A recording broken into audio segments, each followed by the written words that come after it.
Group D exam 19 अगस्त के first shift का analysis है, तो बहुत गौर से देखिए और ध्यान सुनने का प्रयास कीजिए कि पहला सवाल पर चलते हैं। अगर चैनल को सब्सक्राइब नहीं किए हैं तो कीजिए और लोगों को शेयर कीजिए। और ये पीडीएफ जो अभी बता रहे हैं, जिससे ये पूरा का पूरा पीडीएफ टेलीग्राम चैनल पर चला जाता है, तो आप टेलीग्राम चैनल भी ज्वाइन कर सकते हैं, कर ही लीजिए।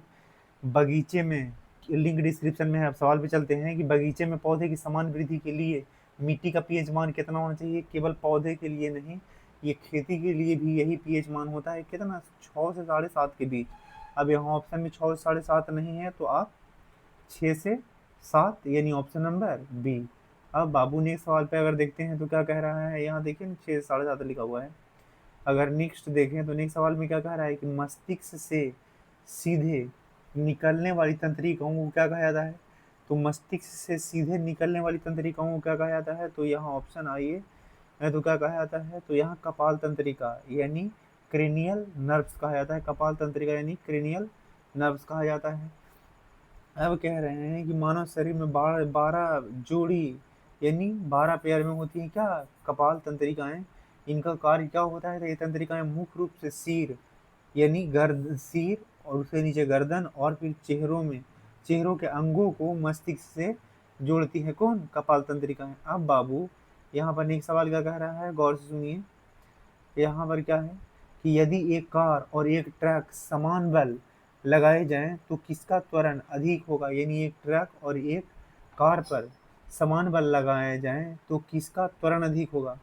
तो बहुत गौर से यहाँ समझने का ये प्रयास करना है कि ट्रक और कार से ये मतलब है कि ट्रक जो होगा क्या होगा, बहुत ज़्यादा भारी होगा, और कार जो क्या होगा उसके तुलना में कम भारी होगा। भारी तो ट्रक भी होगा, सॉरी कार भी होगा, लेकिन ट्रक की तुलना में क्या होगा, काफ़ी कम होगा।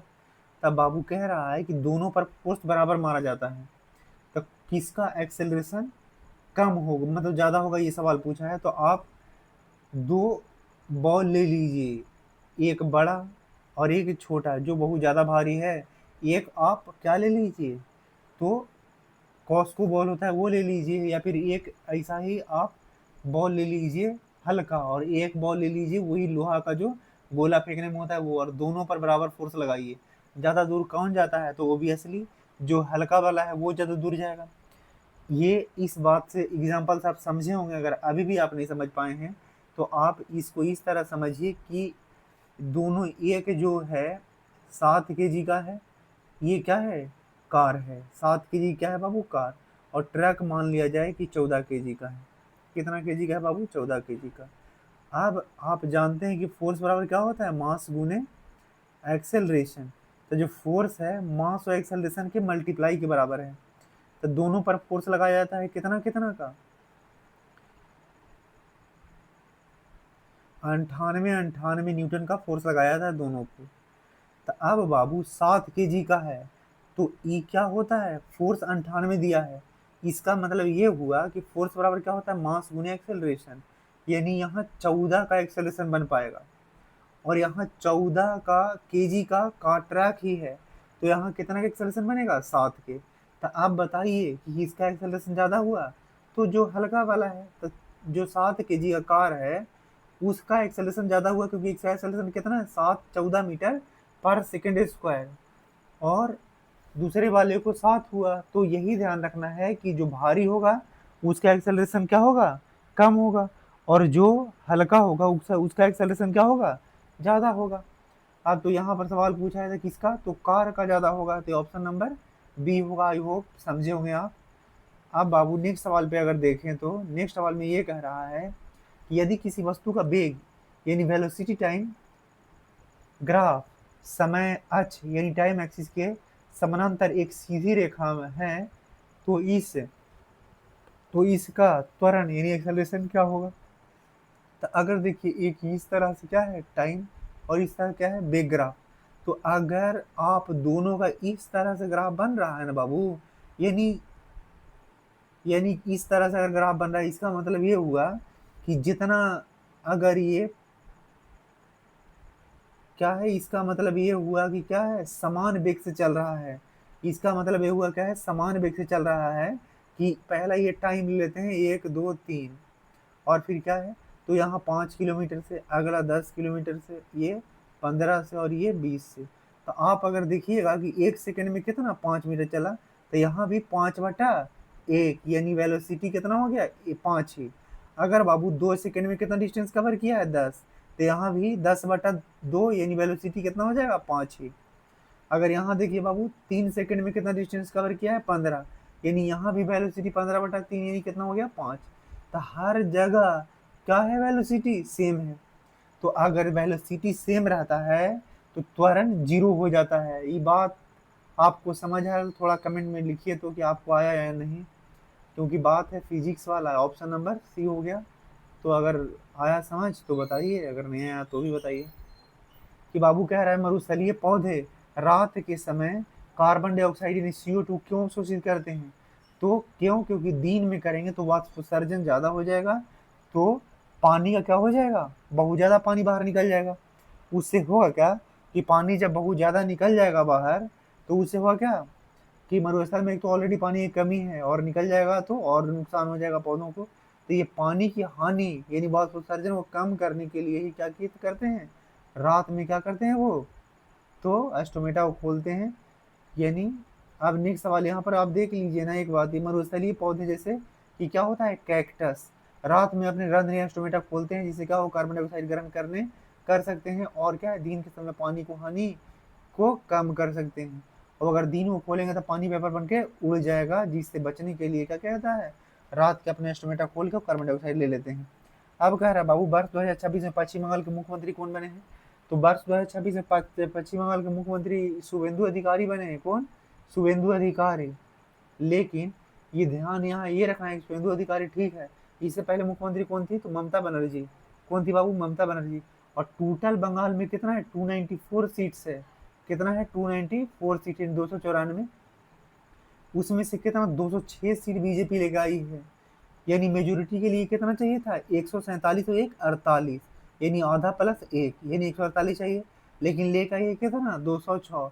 लेकिन घबराने की बात नहीं है, तब भी पेपर लीक नहीं रुकेगा इन लोगों से। आप इस बात को देखिए, शुभेंदु अधिकारी बने हैं क्या CM, इस बात को ध्यान रखिए।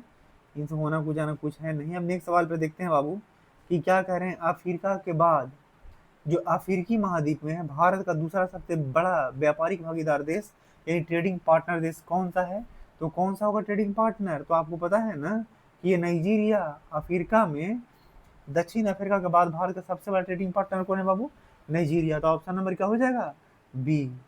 अब यहाँ पर देखिए नेक्स्ट सवाल क्या कह रहा है कि नेक्स्ट सवाल में कह रहा है दिल्ली सरकार मार्च 2026 में पिंक सहेली स्मार्ट कार्ड योजना का मुख्य उद्देश्य क्या है। तो पिंक कार्ड जो स्मार्ट सहेली योजना चलाई है दिल्ली में रेखा गुप्ता जी की सरकार ने, उसका उद्देश्य क्या है, तो महिलाओं को जो पहले से चलता था ना एक इसी तरह का फ्री महिलाओं के लिए, बस उसी को बस नाम बदल के क्या कर दिया गया है पिंक महिलाओं के लिए मुफ्त और क्या है असीमित बस यात्रा।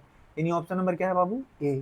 अगर अब नेक्स्ट सवाल पे चलें तो क्या कह रहा है कि यहाँ पर नेक्स्ट सवाल क्या कह रहा है, वाई आई एम हिंदू पुस्तक के लेखक कौन है, तो शशि थरूर। इसके लेखक कौन है, शशि थरूर। कांग्रेस के राज्यसभा के मेंबर हैं कौन, शशि थरूर, वही लिखे हैं क्या, तो वाई आई एम हिंदू।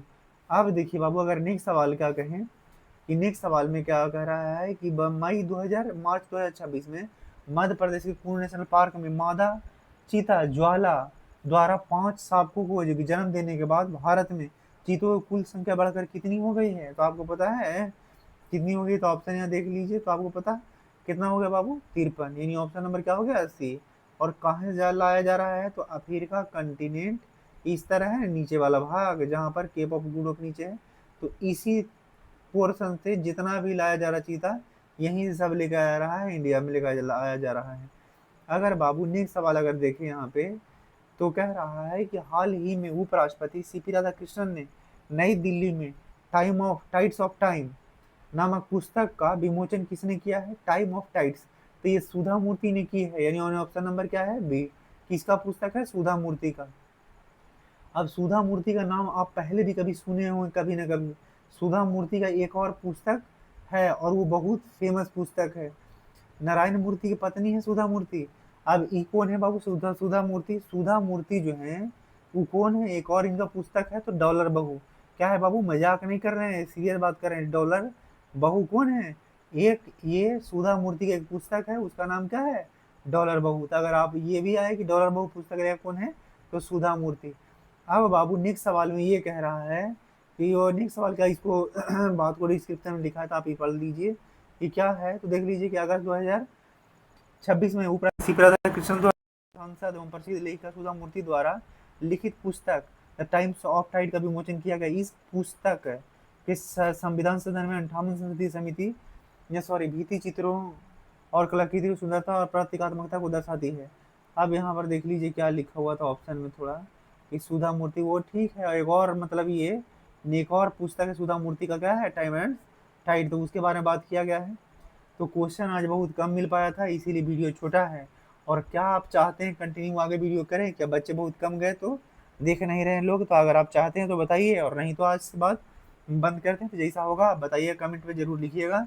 उसके बाद आपको अगर पीडीएफ चाहिए तो रेगुलर अभी भी, तो आप टेलीग्राम चैनल ज्वाइन कर लीजिए। टेलीग्राम चैनल आप सबसे फास्ट यहीं पर न्यूज आएगा, आप जिस तरह का भी न्यूज हो सबसे पहले यहीं आएगा, मतलब नौकरी से जुड़ा हुआ, बच्चों से जुड़ा हुआ, और जिस तरह का न्यूज मतलब आज तक नहीं है ये, तो वो कह रहे हैं। तो चैनल को सब्सक्राइब कर लीजिए अगर नहीं किए हैं तो। फिर धन्यवाद, फिर मिलेंगे नेक्स्ट वीडियो में।